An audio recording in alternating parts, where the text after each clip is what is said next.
Hi, boys and girls, it's Mrs. Sullivan, and today I am going to give you another example of some opinion writing. This week it is on where you would like to take a vacation. So, for my piece of writing, I have decided that I would like to write about going to Australia.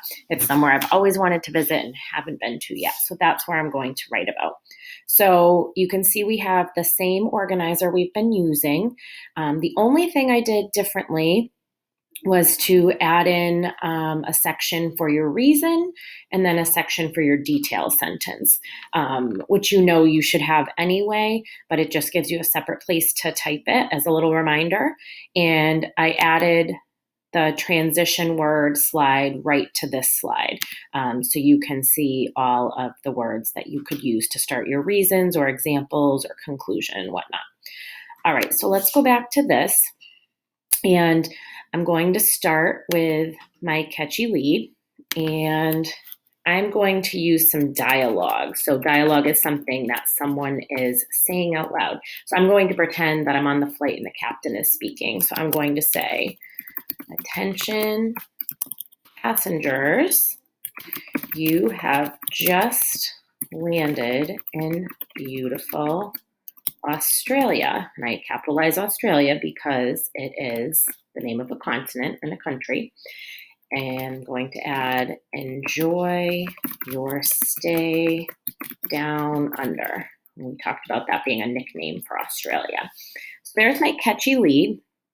And then for my opinion statement, I'm going to change it a little bit. Instead of saying my opinion, I'm just going to turn the question around and say, "I would love to take a trip to Australia someday." Okay, so there's my beginning with my opinion and my catchy lead.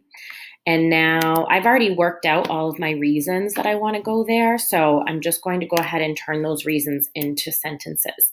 So my first reason, I'm going to start with, "First of all, I'd love to visit the Great Barrier Reef." And that is a famous reef. It's the world's largest reef in Australia.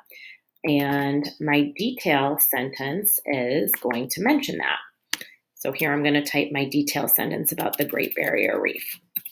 I'm going to say, "It is the largest barrier reef in the world, and there are so many colorful types of fish and coral here to see."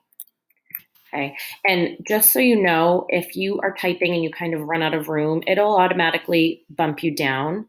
But if you see this little four-way arrow, if you just click that and drag it up, it will drag your text up for you so it's more in the box. Okay, all right, for your second reason, you go to the next box, and I am going to talk about some Australian animals. So I'm going to say, "Another reason to visit Australia is to see all of the unique Australian animals." And now my detailed sentence will tell us a little bit more about some of those animals. So I'm going to say, "Kangaroos, comma," remember when we list things, we separate with a comma, "koalas, platypus, and wombats are just a few animals that call Australia home." Again, I can bump that up if I want to move it up a little bit. There we go.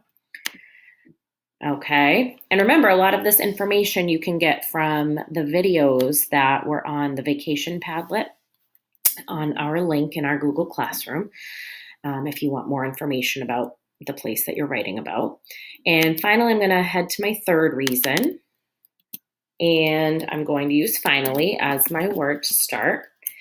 Finally, Australia has amazing beaches. I'm going to tell about one of the beaches that I learned about. I'm going to say one famous beach is called Turquoise Bay, and I capitalize it because it's a specific place. It's a proper noun. Here you can snorkel or just relax on the white sandy beaches. And I'm going to add a comma after white. Okay, and then I just need to do my conclusion. So I'm going to go down to the conclusion box, and I'm going to change the as you can see. I'm going to change it. I'm going to look over here and say, all right, maybe I'll use all in all. Get back to my box here. I'm going to say, all in all, I think a vacation to Australia would be a trip of a lifetime for anyone. And then I'm done. And I might go back and read it out loud to myself and make sure that it sounds good, that I'm not missing any words, and just check it over. So be sure to use your transition word list. Make sure you're using that to find some words to start your sentences and read it out loud to yourself. And I'm sure you'll do a great job. Bye, everyone.